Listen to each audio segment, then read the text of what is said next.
Indonesia terdiri dari banyak pulau dan memiliki lautan yang luas dibandingkan dengan daratan, sehingga Indonesia disebut dengan negara kepulauan. Dengan lautan yang begitu luas, tidak sedikit cerita-cerita gaib atau mistis dari berbagai daerah di Indonesia beredar. Di balik keindahan pantai dan laut Indonesia, terselip keberadaan kisah kerajaan jin yang berdiri hingga saat ini. Tak sedikit yang meyakini adanya sosok jin penguasa lautan yang mendirikan kerajaan sejak ratusan tahun silam. Keberadaan jin tersebut dipercaya menguasai segala hal yang terjadi di lautan. Nama Nyi Roro Kidul dan juga Nyi Blorong tentu sudah tak asing lagi di telinga masyarakat Indonesia. Dua sosok yang diyakini sebagai penguasa laut ini memanglah cukup fenomenal karena kesaktiannya. Namun begitu, lautan Indonesia tak hanya dikuasai oleh dua sosok tersebut. Sosok-sosok ratu penguasa lautan lainnya seperti Ratu Junjung Bui, Nyi Rantam Sari juga diyakini memiliki daerah penguasaannya sendiri. Lantas siapakah sosok penguasa lautan terkuat yang ada di Indonesia? Berikut ulasannya. Dewi Lanjar. Peringkat kelima ditempati oleh Dewi Lanjar. Ada cerita yang beredar di masyarakat pesisir Pulau Jawa, khususnya daerah Pekalongan, terdapat penguasa laut utara Jawa yang dikenal dengan nama Dewi Lanjar.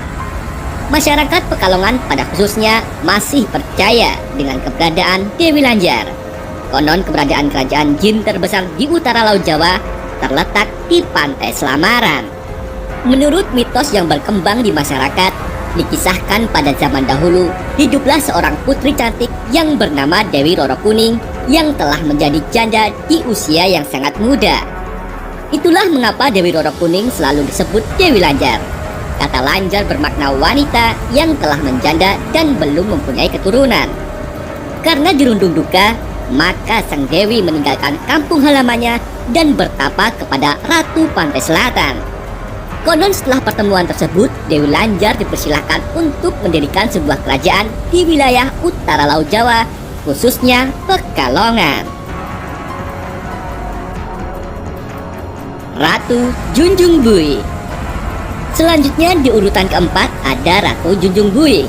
Ratu satu ini memiliki kekuasaan di Selat Karimata. Singkat cerita, dahulu di kerajaan Amuntai di Kalimantan yang dipimpin oleh dua saudara, yaitu Patmaraga yang bertindak sebagai raja tua dan Sukmaraga sebagai raja muda. Sang raja tua kemudian melakukan pertapaan untuk meminta keturunan, dan kemudian saat beranjak pulang, ia menemukan seorang anak yang terapung di lautan.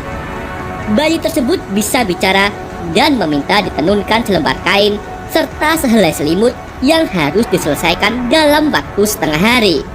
Ia juga meminta dijemput dengan 40 orang wanita cantik. Setelah menyanggupinya, raja memberinya nama Junjung Bui yang berarti putri yang ditemukan dalam buih raksasa. Ratu Malaka. Urutan nomor 3 ada nama Ratu Malaka. Segitiga Masa Lembu adalah daerah kekuasaan Ratu Malaka. Ialah Masa Lembu. Tempat ini sering dikaitkan dengan tragedi kecelakaan kapal laut ataupun pesawat yang ada di Indonesia. Segitiga Masa Lembu berada di sekitar kepulauan Masa Lembu yang berada di kawasan segitiga imajiner di perairan Laut Jawa antara Pulau Bawean di Jawa Timur, Kota Majene di Sulawesi Barat, dan Pulau Tengah di Nusa Tenggara Barat. Pantang bagi siapapun untuk melewati tempat itu. Kalau mau selamat, nelayan harus membawa sesajen atau persembahan. Selain itu juga ada yang menyebutkan bahwa daerah perairan itu sebenarnya berada di daerah di mana tempat makhluk halus dan siluman berkumpul, sehingga daerah itu sering meminta tumbal bagi penghuni di dalamnya. Beberapa orang yang berhasil melewati wilayah itu dengan selamat menyatakan bahwa mereka melihat penampakan aneh dan misterius seperti burung besar, ular laut raksasa, naga, dan sejenisnya. Nyi Blorong. Menduduki posisi runner-up ada nama Nyi Blorong. Dalam legenda Indonesia, Nyi Blorong digambarkan sebagai sosok berwujud setengah manusia dan setengah binatang. Dari bagian pinggang ke atas, ia berwujud wanita yang sangat cantik. Namun bagian bawah badannya berwujud ular. Nyi Blorong adalah panglima perang terkuat Kanjeng Ratu Kidul yang menguasai pantai selatan Jawa. Selain itu, ia diyakini bisa dijadikan sebagai tujuan meminta kekayaan alias pesugihan.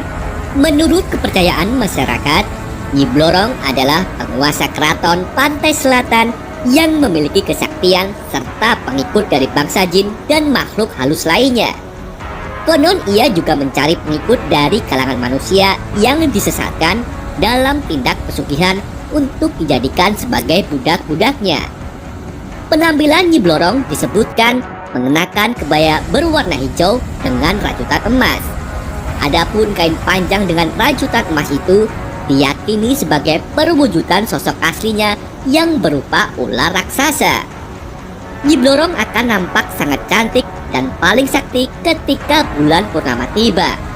Namun saat bulan mengecil, ia kembali pada penampakan aslinya berupa ular raksasa.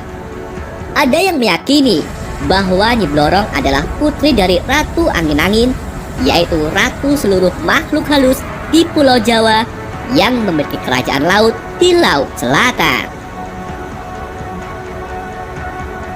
Nyi Roro Kidul menempati urutan pertama bertengger nama Nyi Roro Kidul. Mendengar nama Nyi Roro Kidul pastinya menjadi nama yang sering didengar dan pasti langsung terpikir dengan kemistisannya. Nyi Roro Kidul sudah dikenal menjadi sebuah legenda bagi masyarakat Indonesia, terutama bagi masyarakat yang tinggal di sepanjang pesisir Laut Selatan. Nyi Roro Kidul atau Kanjeng Ratu Kidul adalah ratu mistis yang menguasai Laut Selatan. Banyak cerita yang mengatakan bahwa dahulu ada permaisuri dari Prabu Siliwangi. Ketika kerajaannya runtuh, ia memilih untuk lari dan menceburkan diri ke laut. Karena ilmu yang tinggi, ia mengubah diri menjadi makhluk halus dan melahirkan dua orang putri, yaitu Nyi Nimasari dan Nyi Roro Kidul. Nyi Roro Kidul inilah yang kemudian memimpin pantai selatan. Wujudnya yang selalu digambarkan memiliki paras cantik dan bergaun hijau. Nyi Roro Kidul juga dianggap sebagai penguasa pantai selatan yang memiliki segudang kesaktian. Itulah kelima penguasa lautan Indonesia yang diyakini oleh tidak sedikit kalangan memiliki kekuatan dan kesaktian yang luar biasa. Peristiwa atau kejadian yang terjadi di laut-laut tersebut dipercaya atas campur tangan mereka.